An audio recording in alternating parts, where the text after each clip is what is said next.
And we are back. Black and a Half, episode number 233. 233. I am Silas Lindenstein. I'm Samantha Rund. And this is the longest running comedy podcast in Seattle. Probably. Today we have a guest, a wonderful friend of mine and comedian. She's been on the Real Nerds of Comedy at Comic-Con twice, and she has her own show, not like a comedy show that she has coming out at. It's going to be at Laughs coming up in a couple of weeks. Laughs Comedy Club in Seattle. Her name's Marie Elizabeth. Marie Elizabeth. She's our guest, and she came on here and taught Samantha a lot. Oh yeah, I mean things I'd never heard of before. Yeah. Maybe. I don't know. It certainly was interesting. She's like fascinating. Oh, I had many questions for her. She's like super interesting. Extremely nerdy. Also has this Hotties and Bodies. It's sort of a risque comedy show. I would call it risque. A mix of burlesque and comedy and pole dancing, I guess. And it's sold out the last time they were at Laughs Comedy Club, and it's I think it's going to do well. Sell out again. I think so. I would expect, yeah. And she's really funny and fun and interesting. One of the most interesting people I think I've met in Seattle. You're going to learn a lot, I think, from her about different communities that we might be considered alternative by some folks. But I feel like in Seattle, it's probably more. I don't know what the split is, but it seems like it'd be more typical in Seattle, certainly than compared to like other areas. Yeah, we're not in Kansas anymore, Samantha. I was in Kansas like once, maybe more than once, but once I remember a visit. But not anymore. No, that's true. Not now. We're in the Emerald, but we are in the Emerald City. So. Oh, that is funny. Actually, I never really connected that. I've never used the Kansas line before, and then Emerald City. Yeah. You saw Did you see Wicked? I can't wait to see it. No, because I haven't been able to go to the theater, and I haven't gone to to Broadway to see it. Right. But it's going to be coming out for streaming on the 21st, and I will be watching. Oh, it's not yet? I thought it was already. Well, maybe if I was gonna purchase it, but I was just waiting to get it as part of the subscription. So that's tomorrow from when we're recording. Tomorrow's the 21st. Thanks, Silas. I was going to put it on my calendar and I forgot, and now I have something else to look forward to coming up. That is exciting. I'm excited. Thank you. Gretchen will get to watch it. She might be excited about that. Yeah. Well, anyways, that's what we're here to tell you is make sure to check out Wicked streaming now. On your favorite streaming device. I don't know which one yet. I'll go look to see where it's airing. I don't know if it's off the top of my head. There's a few different. Is it the Peacock or the Hulu or the HBO? There's so many. Oh, you know what it is? I need new contacts. I've been wiping my face like so much during this episode. For anybody who's actually watching it, I'm not crying. My eyes are just watering. Sound like a man saying that. But I think I need new contacts. That's probably what it is. Anyhow. You're supposed to change them. I know, but long story. Anyway. Okay. I was trying to make a joke that you've never changed your contacts, but. Oh no, I totally do. I'm not one of I can like take a nap for maybe an hour, but I'm not one of the people who sleeps in their contacts. That totally freaks me out. Even though technically I can sleep in these, but no. No. Anyway, we don't really talk about that on the show. No, we don't. But that's the thing. We've told you what we talk about. It's an interview with Marie Elizabeth. I just go on tangents because you're so fun to talk to. So you know what? I hear that from a lot of people. If Silas, he's so fun to talk to. Yeah. You know, and it was fun to talk to Marie Elizabeth, and she answers the world famous 7 questions at the end of the episode. So it's great. So everybody, sit back, relax, open your hearts and open your ear holes and listen to episode number 233, Marie Elizabeth.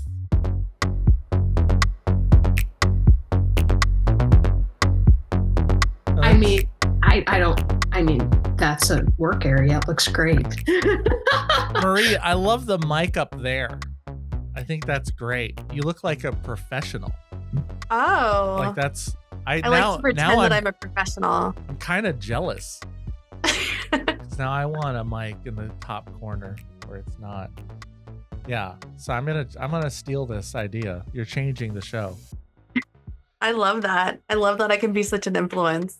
So Samantha, this is Marie Elizabeth, who you haven't met yet, and I'm very excited to bring you these two worlds together. Yes. My black and a half and my real nerds in one room. Marie is one of my favorite. I'm gonna say new comic, but you're not new. Like you're like 3 years, right? Yeah, like 3 years. But she's been on 2 of my real nerd shows. 2, right? Yeah. Yeah. It's just been a year since I've known you. Yeah. Oh my God. I love her. I love Marie Elizabeth so much. She's one of the few people. This is so good because I love Silas. Yeah.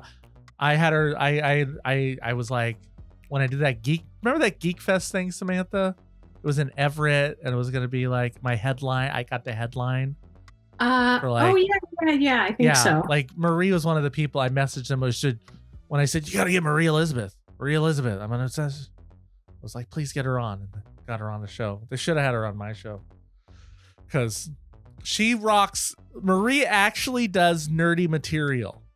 Like she follows the assignment, which people I've talked about before. I don't know if I've talked about to you, Samantha, but like I do this Real Nerds a Comedy show, and I have people who are nerds.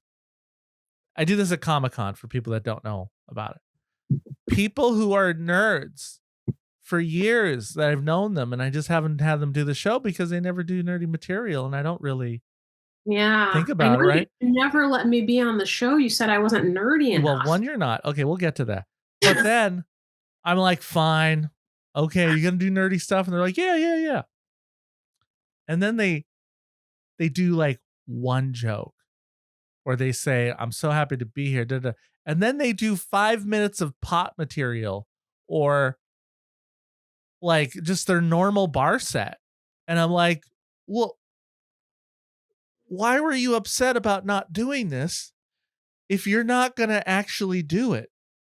Like you're not doing the show. This is a nerdy show. Every joke can be nerdy. It's not.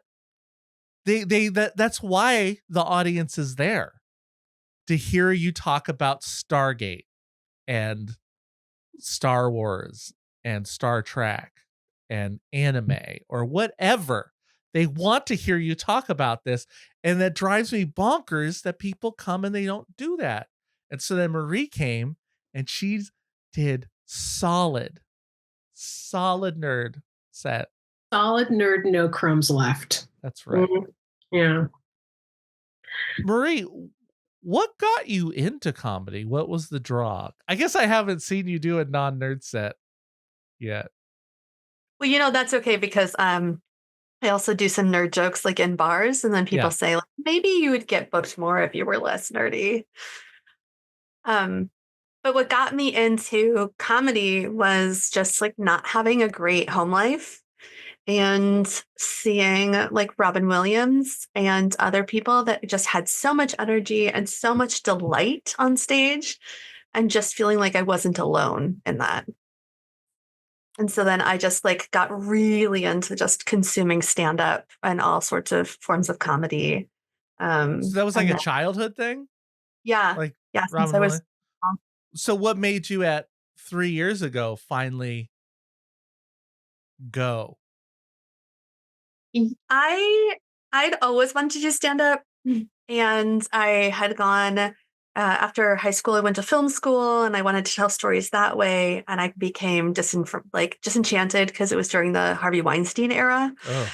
And then I went back to regular school, got a bachelor's and a graduate degree, had kids, and I kind of felt like maybe I'd missed my chance. And then a friend of mine reached out and wanted to hang out and said, oh, I'm going to do this mic first. And we can meet after. And I was like, I'll go and support you. And then being there at the mic, I was like, oh, no, wait, I can do this. So the first one was just like the kind where it's more improvisational, which was pretty easy for me. I've done a lot of like nerdy improv theater as a kid, like up through high school. And then the second time was people had like prepared sets, but I saw them writing them out like at the bar table. And I was like, I can do at least this, at least immediately. And then I went up and I did 5 minutes and it was just so joyful. And I've been really Where was it? What was your location of your first It open was mic? the Water Wheel. Oh, okay. I've Which never is been no there for longer here. comedy. I ended up there one night, and that's all I'm gonna say. It's that kind of bar, Samantha. It's a dive bar in Ballard. I guess that ended up there one night. I was very how did you just Nobody starts off carry into this? Not one person has ever started off at the Water Wheel if they're out for a night. You end up there. Huh. I will say that there was a lot of people consuming a lot of different kinds of substances and then making out on the patio. Oh. And I was like, oh, do people know what they're doing? Do I need to be the like kissing monitor? That just reminded me of somebody that we know. Actually, you might also know them too, Marie. And wait, yeah, it was at your show, Silas. We don't have to say their name on here and embarrass them.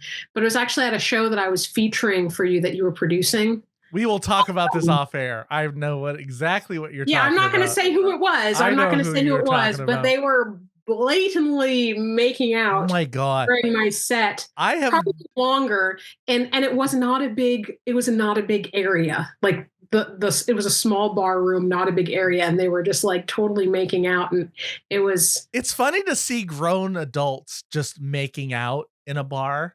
Cause you're like, what?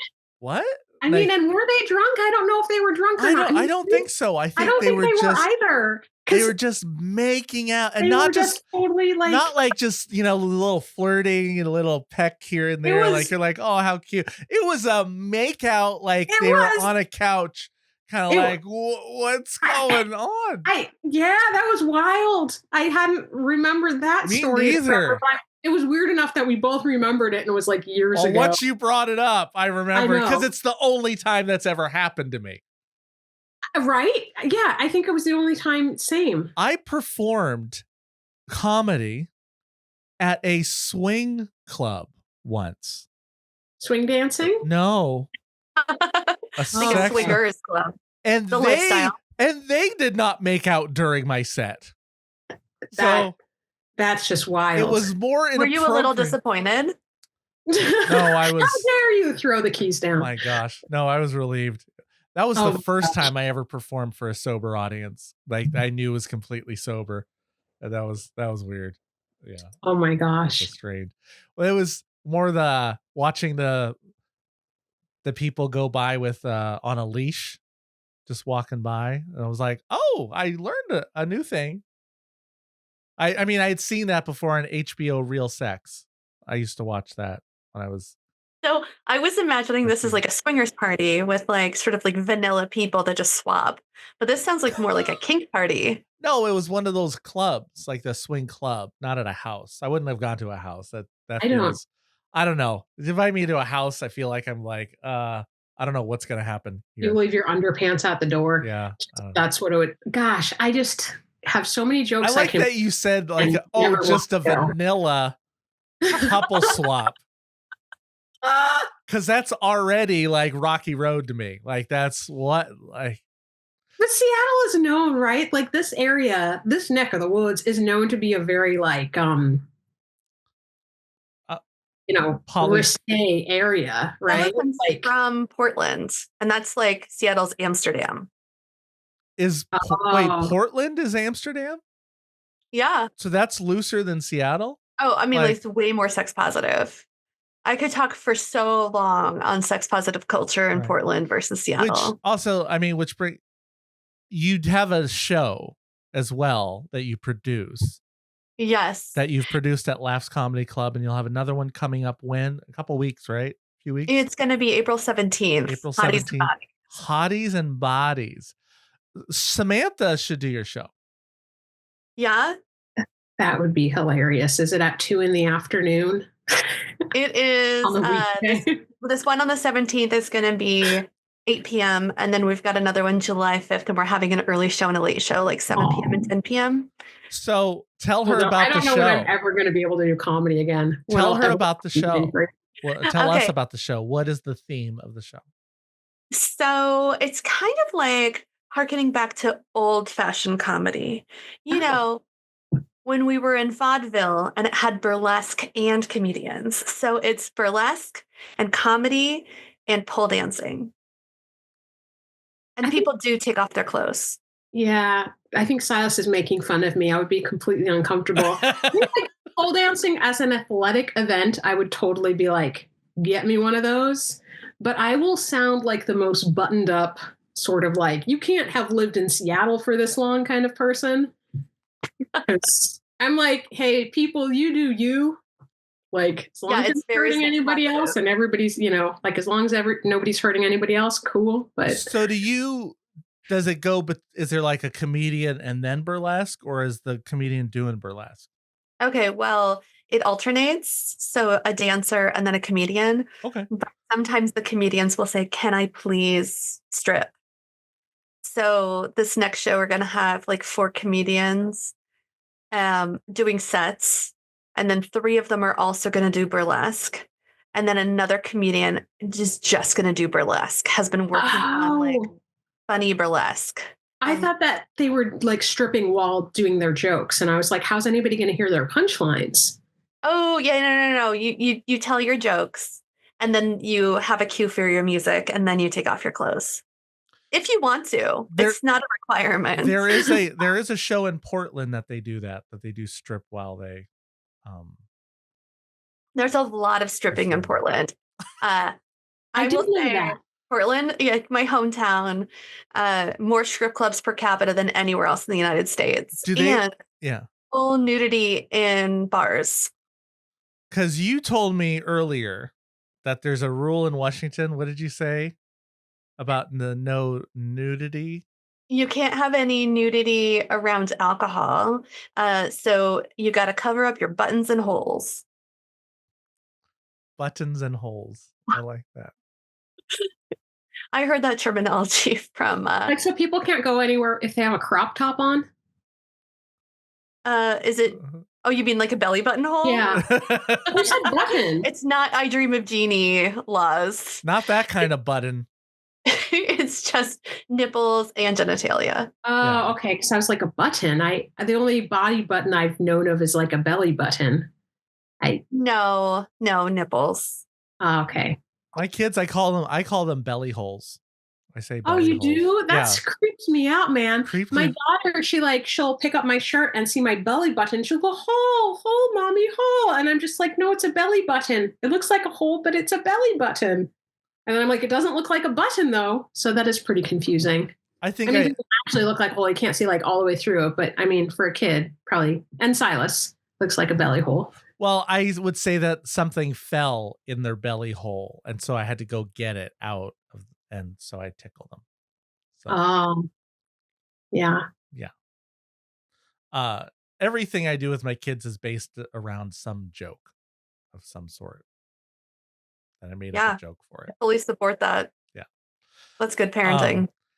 Now, Samantha, this show, this Hotties and Bodies show, sold out. Actually, I was going to say, I could see it selling out. Like, I could see it selling like hotcakes, or that. I don't know why I said that weird. I just feel like I should be in a podcast about the 1800s right now and let you guys podcast, and it would be much more like delightful podcast than me being like, put on your clothes. What? This is from the 1800s. Oh, okay. Well, I mean like the other 1800s that I've just where I like just drink my tea in a perfectly buttoned up shirt. She's in Victorian. Yeah. It's sold out. I did a show a couple times with a burlesque group. We called it Carnal Comedy. We did it at the Rendezvous for a couple shows.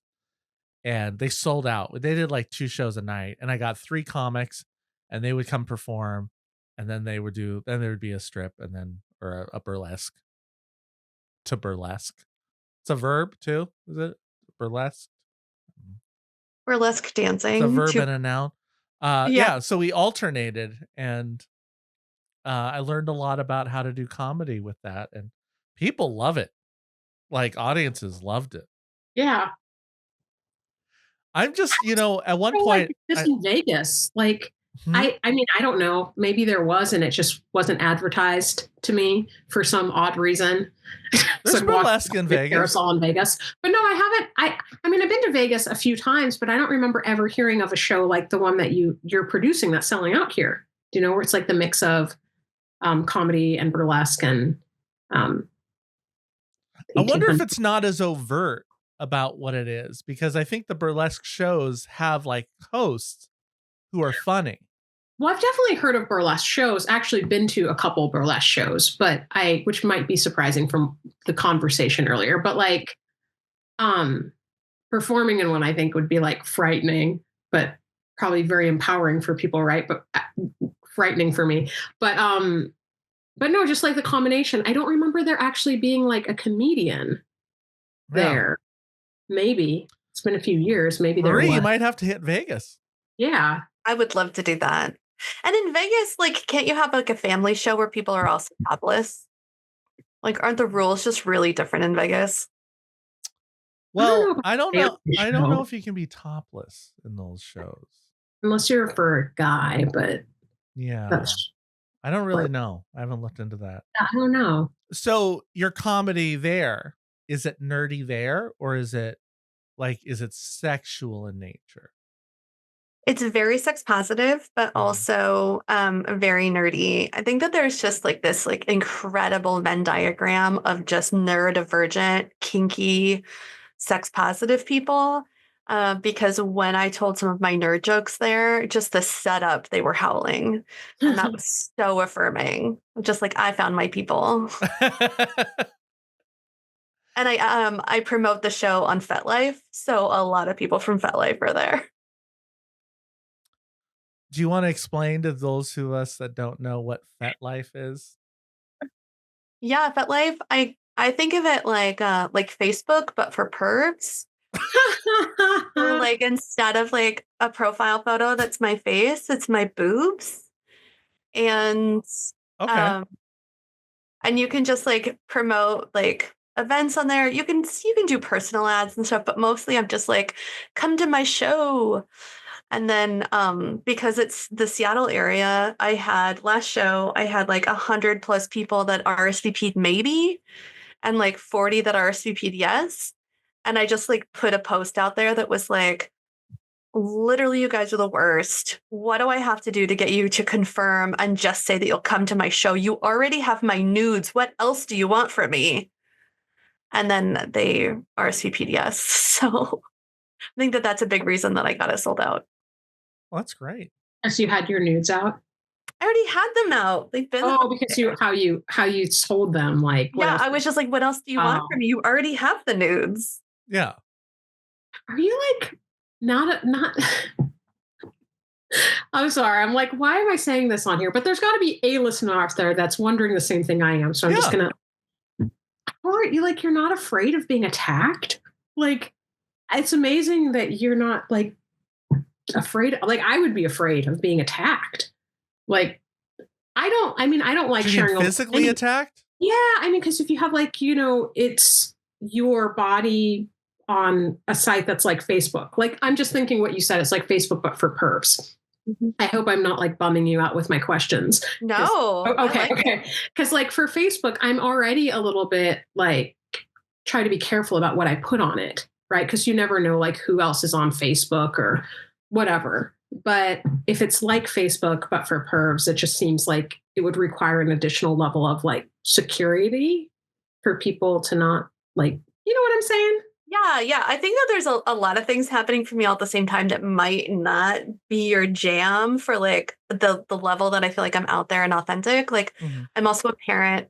I'm a social worker. I run a practice for mental health. Like there's all of these other things. And I put it out there. I think that like being in like the community, there's so much work on consent and being really thoughtful and being really respectful that I've never had a problem. I have a bigger problem when I've put out ads on like meta platforms like Instagram and Facebook of people saying really horrible things or like saying that they were gonna find out where I lived Oh, and geez. God. but I haven't had that with Fat Life. So how do you feel secure? Like, because if you are putting literal nudes out, Yeah. like you're not afraid of those being used against you in any way because I was actually is it going the to ask. community because of the community that they're there? I don't have any of nudity with my face. Okay. So it's either like just sort of like body shots or a face shot that I have like in those platforms. But is it like your actual name? No. Oh, okay. Because I was It's not hard to thinking figure out because you look at what I'm promoting. Like you're producing the show that I promote and you know that what that username is. And then you see me and I'm hosting and saying that I'm right. It's not hard to figure out who I am. Because I was also thinking, I was like, oh, could you be like, how would it impact your job, or just like some of those other things too. What is going on? Sorry, my computer's getting this weird like message. So sorry. It's I find it interesting that it seems that there is more in these communities where you're more vulnerable. Like, I mean, I think like emotionally, I don't know. It sounds vulnerable to me. It sounds intimate to me that there is more almost seeming of safety within that than like I'm surprised that there aren't more creeps hiding in that area, like that are not going in there with ill intent, like to just disrupt it like they do on Facebook. Like, I don't get why.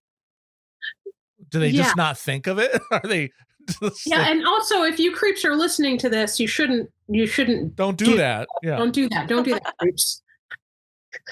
Yeah, I think because so many people in the kink community are neurodivergent, I think that it honestly doesn't occur to them necessarily To be creepy or to that push people's boundaries intentionally. No, but I'm surprised that people don't like. You mean like why don't they just go into it in there and try to engage? Yeah, I mean that always happens. There's always, but I think that people try really hard to keep each other safe and have some pretty strict boundaries around that. But like even at the Real Nerds of Comedy at Emerald City Comic Con, I had like a flippant thing that I said about like find me on FetLife. And then I had people come up after the show and say, can I actually find you on FetLife? And then talk to me about like queer, kinky, like sort of like Star Trek stuff that was sort of like in this Venn diagram. It is really, I think it's almost the same population. That makes more sense to me than the Republican nerds, honestly. Sorry for the weird. I don't know what is going on with my computer right now. Sorry for the weird faces. You're probably getting so many weird facial reactions. Just don't get what's going on. Like I said on the show how I don't understand conservative nerds and Republican nerds, like that it boggles my mind. So it actually doesn't. I think the nerd community tends to be more open-minded. At least having read about things that are like not, I don't know. Okay, wait, if there's neurotypical, feels like there must be a term for like non-fet type people.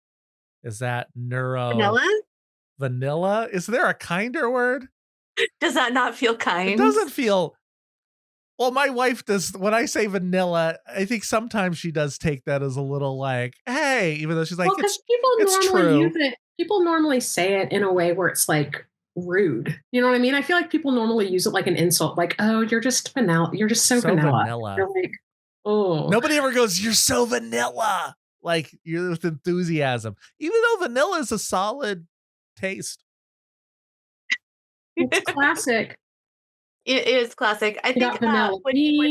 being French vanilla. like a non-kink would non-kink feel like a better sort of way of describing Well, I'm just that? thinking, I neurodivergent think I also think very sounds like it's almost a little mean sounding. I just feel like it should be. I'm trying to invent a word. I guess I want to invent two words. Okay. I guess I always think of mainstream sexuality or something, and then non-mainstream. I don't know.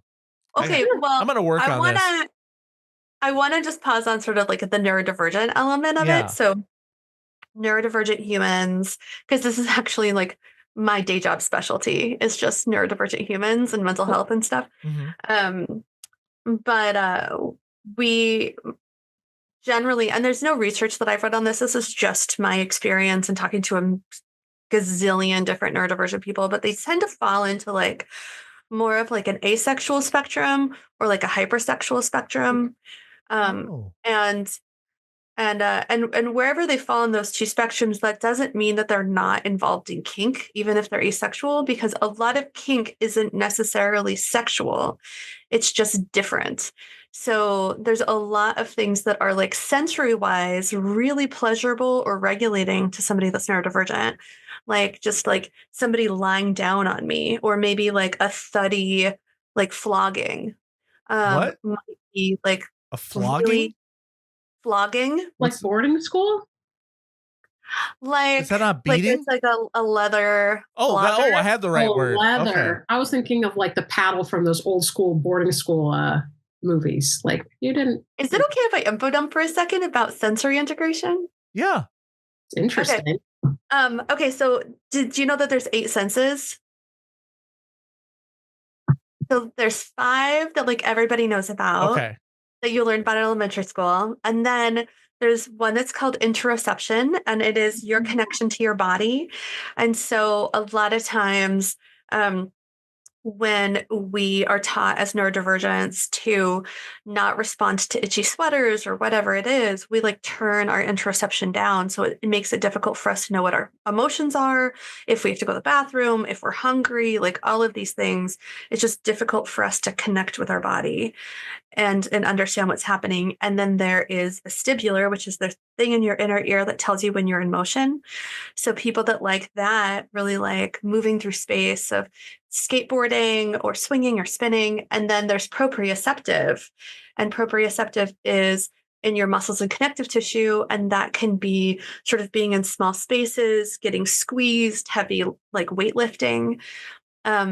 Like a weighted blanket. So a lot of times, like neurodivergent people will go into kink spaces because they can just say, "Can somebody lie on me?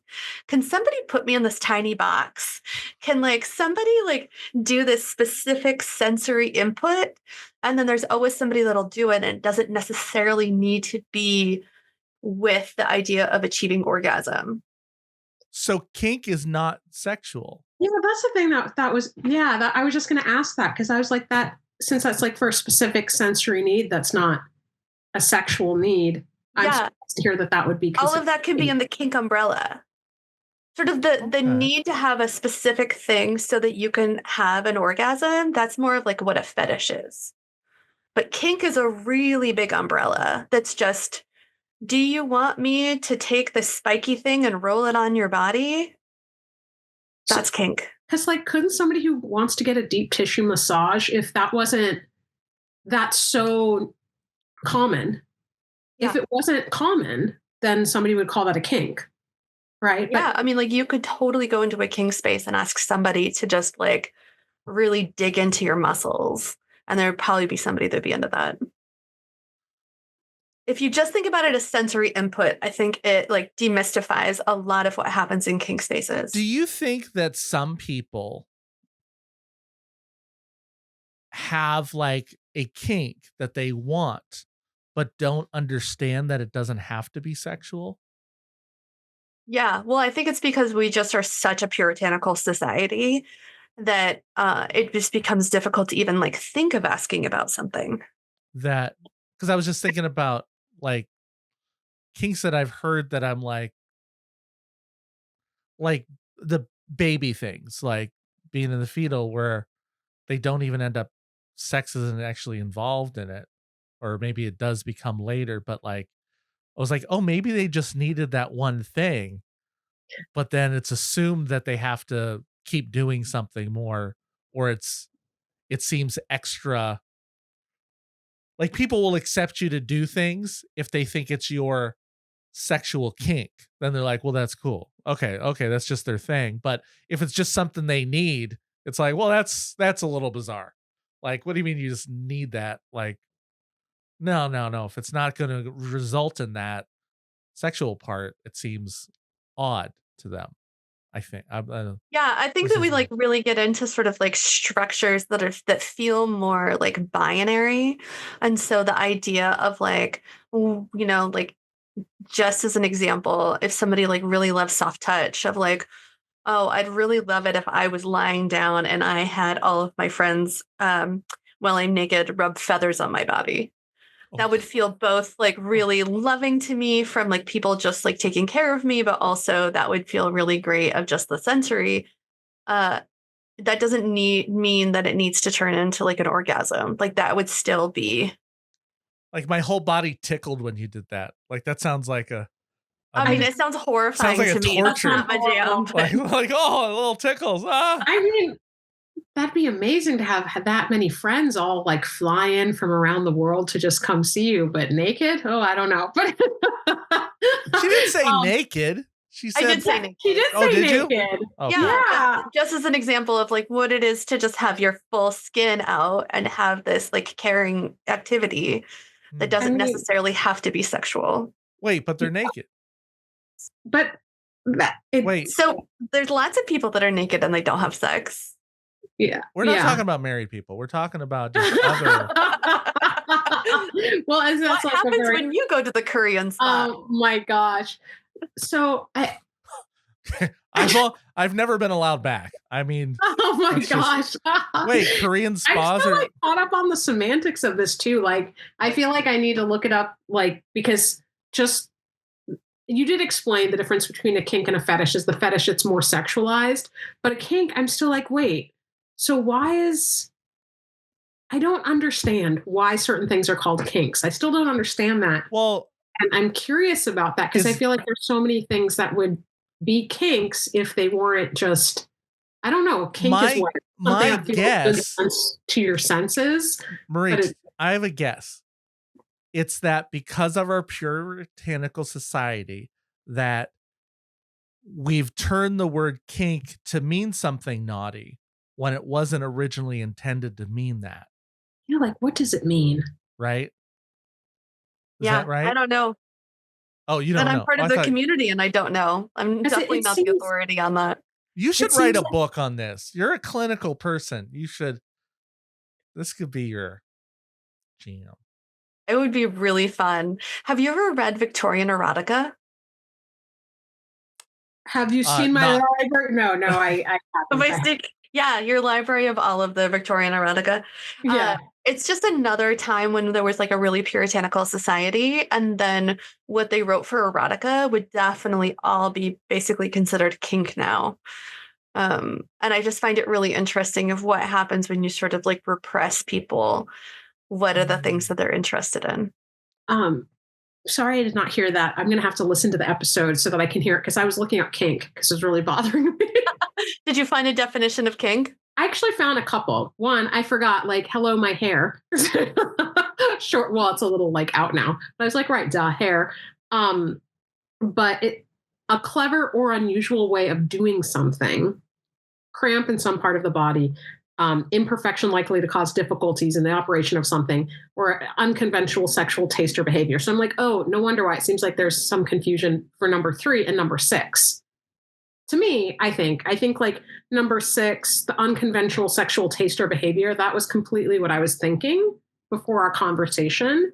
And then when you're saying sometimes a kink, it's not sexual, it's just that other, another way somebody might have a sensory need that's being met. And I think that speaks to number 3 of the clever or unusual way of doing it. Like they want to feel like soft caresses, but not be sexual. So it's like, oh, let's get all the friends in the room and use feathers or something. I don't know. That's just what I'm thinking of. Yeah, and what's kind of fun about kink spaces is that you can be super, super specific. And so that's another thing that neurodivergent people usually like is that I can tell you exactly what I want and what I don't want. And we can talk about exactly how long it's going to last. And then we're going to talk about what exactly happens after. So that's sort of what a scene is I have given you an understanding of the things that I'm interested in. I'll know when it's over. And then there'll be something that's like an aftercare. Like maybe you'll get me snacks or we'll just hang out or whatever it is. Yeah, tell me more about these Wait, snacks. yeah. Can someone getting me snacks just be my kink? Yeah. Can someone just Oh, get yeah, me yeah, yeah. snacks? You know what you need? You need a service sub. A what? Like, A service sub? A service sub? Yeah. They're people that just like to serve. And so then in any variety of ways. And so I had a friend who like went on vacation and there was like it was like a cabin where they had to keep like chopping wood and putting it into the fireplace for warmth. So they just like posted online that they were looking for a service sub and somebody just like sat in the corner and then when it was time to like bring them snacks or stoke the fire, then they just got up and took care of it. And Wait, then sat back somebody down in will the corner. just do that? Yeah, that's the Like fun thing about kink. that's their thing? That Yeah. they like to They want to be in service to others. this is a whole new world. I mean, that's a lot of trust.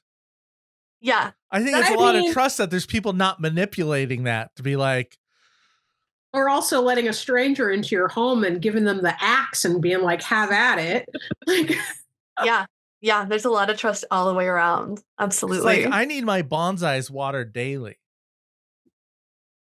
I also just can't, I don't know, like this whole the semantics thing of it is just like I just can't. My mind is like, wait, what? How is it different like that? But then people could volunteer or they could like help their neighborhood community. But if they do it maybe because it's not specific enough, that's why it then turns into like a kink thing. I bet they do. I bet they do probably service their community. I said serve their community. So, but I meant I think that you fell to the fetish side real fast. I meant serve. I meant it in that way. I mean, everybody has different needs or desires with that, but I know that there's a lot of people that have just like on FetLife contacted me and said, you know, that that they find me interesting and that they would love to just do yard work, even if I never said hi to them, just knowing that they were doing yard work for me. This is beautiful. It's my spouse has not agreed to it. My spouse is like, I don't want randos coming over and working in my yard. I mean, is your spouse going to do the yard work then? That's what I said. I'm like, like beggars can't be choosers, That's just saving money right there. But they can be livers. Like, I don't mean like black market liver. I mean like living livers. Yeah. They can just live. They can. Yeah. I don't know. This is fascinating. This is so fascinating to me. Yeah, you thought you were going to bring me on to talk about nerd culture, which I totally can, but I also think that's part of nerd culture. As I interrupt the semantics. This is it's so fascinating. I'm so curious about the differences and what makes something. Well, I think it's just a list of behaviors. I think it's just the words that we've just all those dictionary meanings are just things that have evolved over time anyway. Yeah, everything's a social construct. Yeah. Right. Yeah. I mean, I remember the first time when I discovered the HBO Real Sex series and watching that and going like, people do this? People do that? Oh, what? Oh no. What? Like each episode was just mind blowing. Do they show you or could you just hear about it? Because like I'd prefer to just hear it's more in a documentary kind of style. Like you don't see people having it's just HBO. It's not. Well, I don't know. I haven't been on HBO in a long while. And they have some stuff on there, Well, but they're not penetrating. It's acting. Huh? It's I not. grew up Jehovah's Witness, and so like my What? Oh, sorry. What did you say? Wait, hold on. like I grew up Jehovah's Witness. Uh-huh. So my ability to understand anything related to sex or connection or sexuality was incredibly limited. And so this is just sort of like me after doing a bunch of therapy and trauma work to just be like, yeah, what are the rules? How do we get to these rules? What are the things?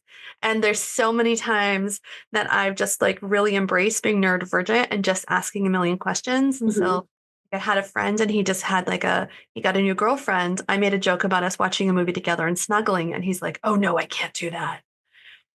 And I was like, oh, you can't snuggle and watch a movie with me? Okay. Is there anything else you can't do? And he's like, yeah, no long hugs.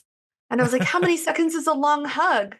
And then he got irritated because he thought that I was like picking on him or something. But I literally just wanted to know. And that's sort of like me just asking those questions sort of moved me more and more into polyamory and kink of like, oh, like, what is it to give somebody a long hug? How many seconds is a long hug? Why do we have rules around this? What does it even mean? And so it's more been like my exploration. It didn't occur to me that you could give a hug too long. Right? Oh, really? It's so confusing. Also, how many seconds is too long? I feel like, yeah, I definitely feel like you can, but I more like vibe it out. I think what feels like too long of a hug, it's like different with every person. Well, yeah, you're supposed to tap out. Not always. No, that's the end of a hug is when one person goes tap tap. That's it. That works for some people. I feel like that's such a thing to say. It depends. It depends on the person. Like I feel like my hug with everybody is just a little bit different. One of my friends, mine too. She gives like the best hugs, and I'm just like, you're. Well, I think she's maybe has a boyfriend right now, but I'm just like, whoever your person is so lucky because she gives the best bear hugs. Like you could just melt.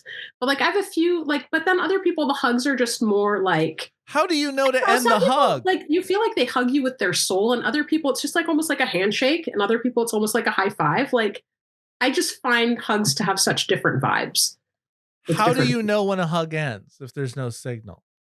I mean, the same way that you know when a handshake ends. Well, up and down, and you're done. Yeah, but sometimes no hug. Either it's a quick hug, you go in, and both people go boom. That's also a tap. That's a quick tap. Or you hold in like 1, 2, and somebody tap. There's always a tap. I feel like it's very. I don't think you notice the tap. Yes, I do notice the tap.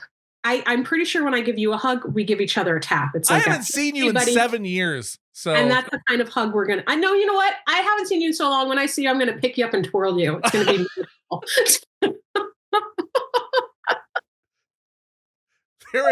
Are you saying I've made up this tap thing? No, the tap thing definitely happens. And with some of my friends, I do give the tap hug. Mostly men, but sometimes women, sometimes my sister. Like it just depends. Well, I tap them out too. It's not like they're tap people out. It's not like they're saying enough, Silas, every time. Oh, I do the Disney hug, which is like the Disney characters are not allowed to stop hugging the kid until the kid disengages. Oh, what? And so, yeah, the Disney hugs are so the Disney hug is like, if I'm a princess and a kid wants to hug me, then we stay hugging until the kid disengages from the hug. And so I usually do that. And then I'm just looking for like a subtle shift in like their body movement to tell me that they're done like physically engaging in a hug. But there are some times where I'm like, this is lasting a very long time, and I'm wondering if you are hoping for something that's not a hug. Ooh, okay, yes. I think that's where that sense is of when it starts to feel awkward. Like the hug needs to feel comfortable, and the moment that it starts to feel awkward, it's too long. And I think that that's not a hug. That's just holding. I love the semantics about this. If it's too long, it's no longer a hug. It's just holding. What is it? It's holding. It's a holding. You're just holding them. But sometimes you can comfortably hold somebody and it's still a hug. And other people, it could be like 1 second and it's just like too long. No, just. I feel like a hug requires some exertion. Like there needs to be a squeeze. Yeah, otherwise you're like a limp spaghetti hug, and those are I don't hug them. then just ignore. But like if you stop the engagement and you're still you're just holding them, then you're wrestling. At that point, you're just wrestling upright. When you were saying tap out, I was like, well, most of my hugs are upright, so I don't really do the tap, tap, tap thing. No. I love the idea that your hugs move from hugging to wrestling. And like talk about sometimes I hug them, and then it's a belly to belly suplex, just right and there. And before you know it, you're at the dive bar in 1, 2, Ballard. 3. That's how you end up there. It's true. It's true. Never invited back again. All right. Man. So we got your. Oh, Maria, this is the first time you're on the show, and we're almost out of time, and so. Fascinating, and I want you to write a book. And I want you to write a book. Oh my God, that I've learned about your life so far. I'm like, oh, you're so interesting. I want to hear more. So the first time someone's on the show, we ask them the world famous 7 questions. Okay. And so we're going to ask you these and just tell us as much as you want on it. Okay. So number 1, what are you most nerdy about? A genre or anything. Just it can be whatever. I mean, I just really love science fiction and dystopian sort of stories. But if I have to pick one thing, it'd probably be Star Trek. Okay. Dystopian stories. You must be loving 2025.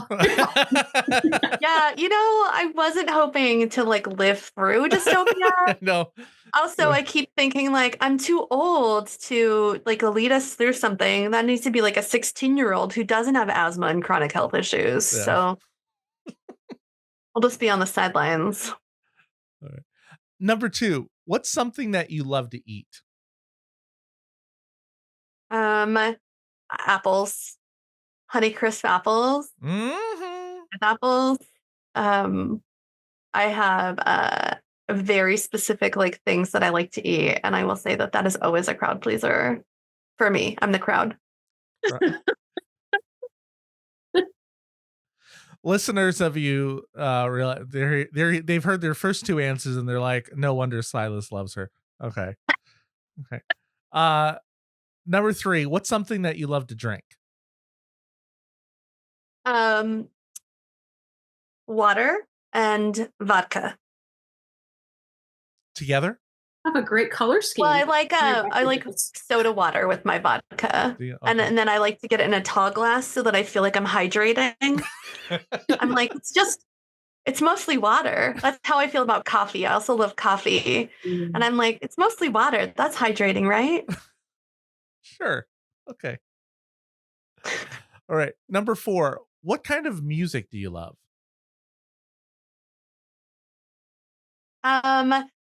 I really love punk and alternative, but also if I can have a good ballad that I can just sing to, I get really excited. Like what kind of ballad? One of my karaoke go-tos is Give Me One Reason. I just really like a nice sort of deep, throaty song. I think it's a vocal stem. I love to sing. Well, who sings that? Give me Tracy Chapman. Oh, that song. Oh, now it's in my head. Okay. I know. I would sing it, but I don't have the rights. Yeah, we can't afford that on here. Thank you. Number 5, what do you love to create?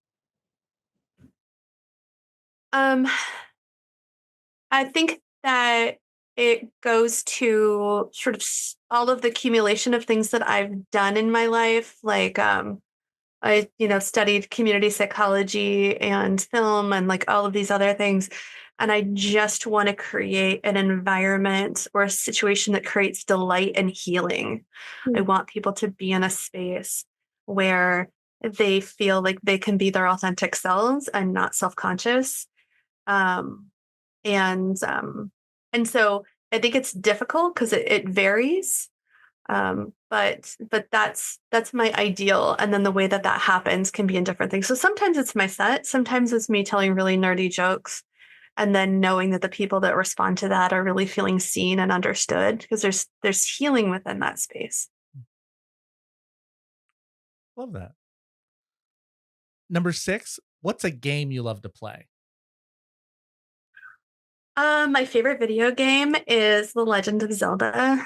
I mean, I know that that's like a whole branch of things, but the new, like the Breath of the Wild and Tears of the Kingdom are so freaking lovely that, yeah, I could just like nerd out on talking about that and what I love about it. You finished all of them?